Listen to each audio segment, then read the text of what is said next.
Morning, it's the ambassador calling you from Moscow, a steamy hot Moscow, where I arrived this morning, attending a couple conferences in Merrill Lynch with a mining and metals conference, also doing an event with Deutsche Bank out here, checking out Russian companies, putting my finger on the pulse of the political climate, which over the last couple of weeks has actually been very constructive. The comments last week that Putin has acknowledged the quote-unquote attacks upon Metals, MTL, the steel company back in 2008, were a mistake.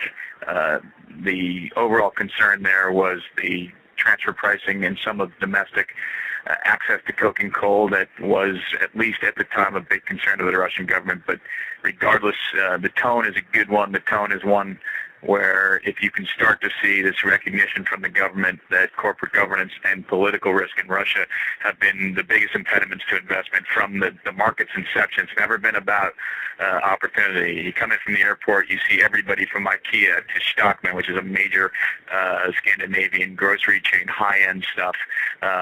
Every major department store, every major high-end retailer, as I come down Tverskaya and seen everybody from Gucci to Tiffany.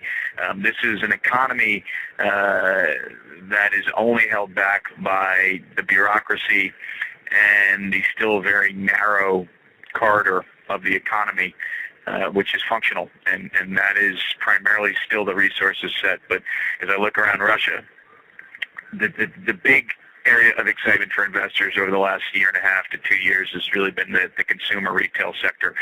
Watch stories. I've mentioned this. Magnit is the largest discounter chain. This will be the Walmart story in Russia that everybody wants to see.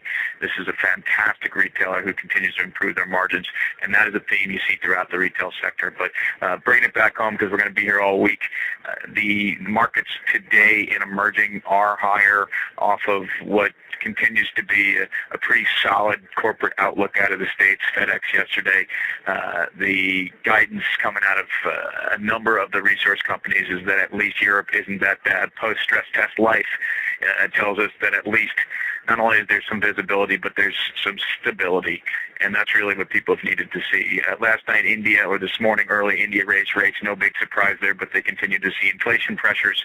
China also looks to be giving some insight into how the urban property bubble will be softened, and that's the big place. These urban investment vehicles for China are the place where really there are a lot of bad loans, and there's a bit of a black hole of information, so watch that.